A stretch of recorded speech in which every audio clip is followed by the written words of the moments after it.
Hi everyone, this is Steve. We're going to be doing secondary bedrooms right now, and I assume you probably have already watched the module on the master bedroom. And so some of those things are definitely going to show up again with how we're going to look at the secondary bedrooms. And I'm talking about children bedrooms, the visitors bedrooms, and all of those. So you might see a few things that are a repeat.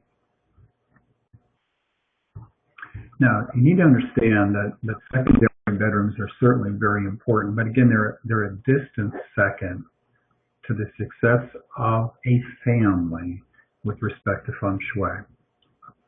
Feng Shui really is based on trying to take care of the primary owners of the home, and even more so, the breadwinner. And of course, nowadays that's sort of clouded because really in a lot of cases there's a lot more equality with respect to earning power. But that is the way a lot of it was based on, was making sure that the breadwinner was really taken care of very well, and he or she took precedence. Okay? So as usual, we're going for a lot of comfort, a feeling of security in these secondary bedrooms. We're also going to try to take away any negativity. And, quite often I don't see a lot of negativity that shows up in master bedrooms, once in a while. But I see it more so, especially in children's bedrooms, and it does need to be handled. Certainly also we're going to take care of clutter and the ease of movement.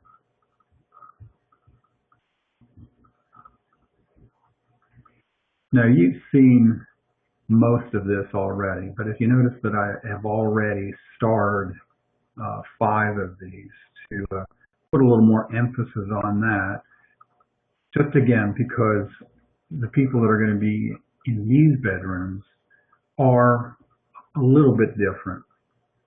So let's go ahead and start first with the idea of the bagua in the secondary bedrooms.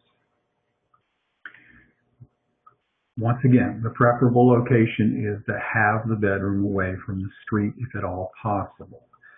But in Feng Shui, we'd like it to be to the front, closer to the street than the master bedroom. The master bedroom is to be more protected than any bedroom.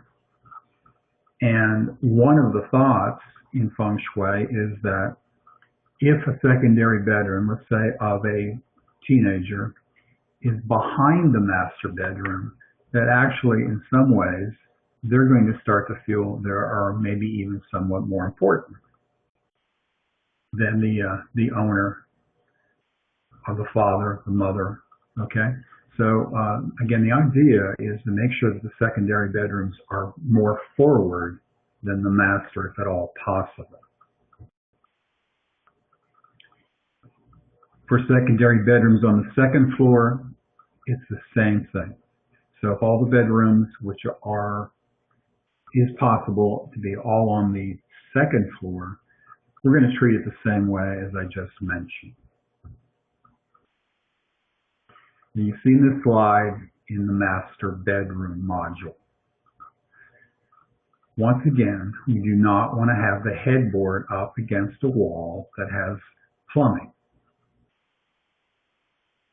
So it's very, very important for you to consider that idea, especially when you're building a house, that you want to make sure that the best place to place the bed in any of the bedrooms is on a wall that, of course, is in the classic armchair, but it also does not have plumbing in that particular wall.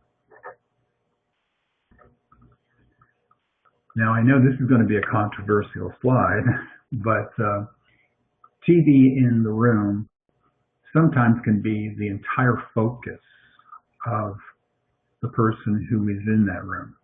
So if it's your visitor, that's okay, I guess. But if it's a child, we don't want that room to be thought of as their TV room. We want them to be part of the family. So, I guess I'm not totally saying to take out the television, but it really doesn't do you any favors to have them by themselves, alone, focusing on themselves and not being part of the family. So a TV sometimes can be somewhat of a problem. So pulling it out can sometimes be very good for everybody concerned. Also think of it as a reflective surface. When you have mirrors in a room, a bedroom, they can create a problem because they actually bring in more of the yang energy. So it's possible, especially if you have a big TV set, that you might find that they would sleep a lot better if the TV's there, that it's covered up by maybe a sheet or something to take away that reflection.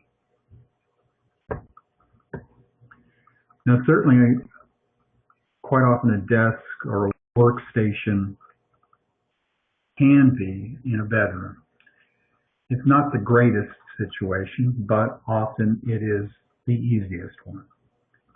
But again, a student, a child, can sometimes get totally wrapped up with what is going on the internet or on TV or whatever, and pull away from the rest of the family somewhat. So it's important that we consider this situation.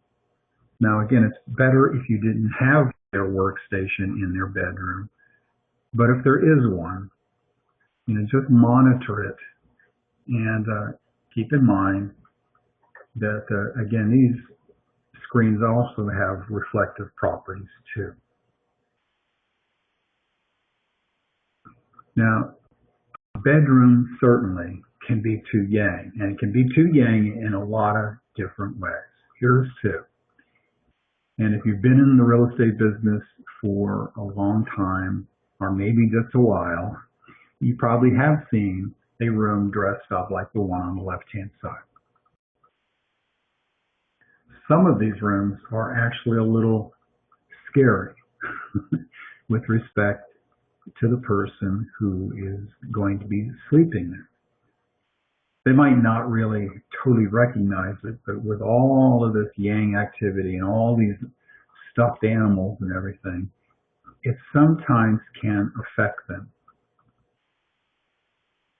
The picture on the top right, the colors, especially the bright pink colors, can create a problem also for sleeping. Now, we've covered a lot of different territory with respect to yang colors, so I don't need to go there too much further, but please watch that part of things.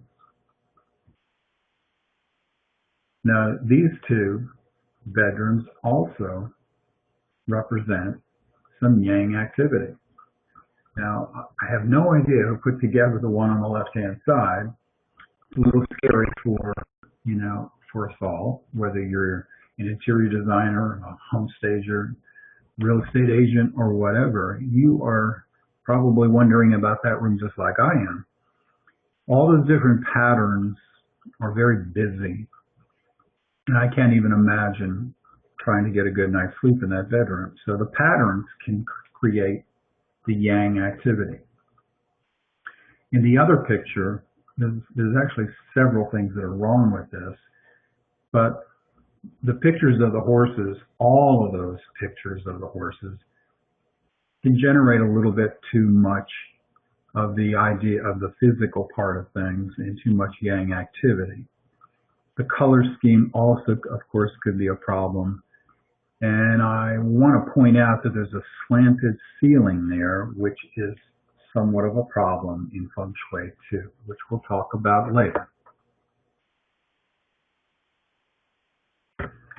Now, children nowadays, especially teenagers, have things on their walls that sometimes can be representing negative ideas or thoughts. And I could have definitely put other posters up here for Breaking Bad especially that were even probably worse than this one. Okay, The words Breaking Bad probably are not terribly positive. All the clutter in his car is not totally positive. The dollar sign on his chest is not totally positive. So what I'm getting at is that you've seen posters of rock stars or different video games or movies that at times are not appropriate, especially for trying to get a good night's sleep. We want the people that sleep here to be able to go to sleep, get a really good night's sleep, and not have negative thoughts. We want to make sure that they have a more positive experience in that bedroom. Top right hand picture with what I would say is a lot of graffiti, again, just generates the wrong thought pattern. And again, the bottom left, again, you can see what I mean of somebody going hog wild with all these different things, whether it represents violence or negativity or other things that are really not positive thoughts. Now, if you have a secondary bedroom that is like this, and possibly even a master bedroom, of course, if you decided to go all the way up to the top of a house, so you have a little larger area, these slanted ceilings represent some ongoing, undesirable stress down on you. So you really prefer not to have a bed under this type of a ceiling, if at all possible. Certainly a person, especially maybe a slightly taller person, could stand up and hit their head on that ceiling too. So there's a physical component to it also. But I'm talking mostly mental at this point. And again, we want to make sure the person definitely gets a great night's sleep and doesn't have concerns like this. We do not want to put the bed in a corner or up against a wall. We want to have easy access out on both sides. So try to stay away from putting the bed in a corner like this. On the right-hand side, what I wanted you to see was the chandelier that's hanging down. Again, a possibility for somebody possibly running into that and therefore maybe hitting their head on it. So you want to take away any kind of obstacle that might concern them. Now, dark blue rooms especially can be somewhat depressing for a young teenager, okay? So when I'm using the colors of blue primarily, I try not to go too deep for a teenager. I don't want it to be so dark. Teenagers at times feel sort of unwanted, depressed, and these kind of things can just help the situation. So I like to stay away from dark blue rooms for teenagers. You notice the bed on the right-hand side. Again, you just have the slanted walls, but they've handled the situation a little bit better. But I wanted you to see that and then take a look at the outside of this house. When you have a bedroom over top of a garage, this also can be a problem for a child. The idea or the feeling is that they have no stability or foundation below them. So that's not the best place for somebody who's just maturing and really hasn't figured out a lot of things in the world. So if possible, try to move them into a different location.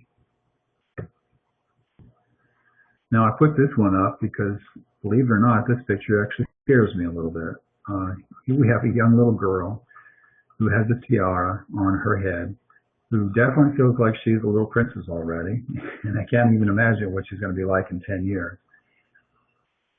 Yeah, you want to definitely personalize a room for somebody.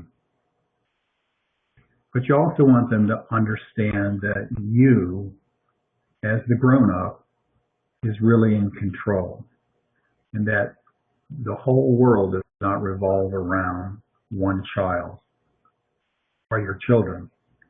The family is a unit. So again, this is a sort of a cute picture, but in a way to me also represents something that might be something that could be a problem later on. So in summary, a child's bedroom is definitely different, but you need to keep in mind that its primary use and focus should always be getting a great night's sleep. It's not to have a fantasy theme or to allow somebody to become isolated. Make sure you watch the 5 elements a great deal. You will find out, especially with children's bedrooms, that they're going to get hung up on particular colors and quite often get out of balance with what they desire. Don't create a room that is so personalized that they will stay in just there and really not socialize with the rest of the family, or at least at a very limited amount. And again, their mental and physical health actually begins here. You're really making a big decision by taking these things on, and certainly helping them to make it personalized, but not to the extreme.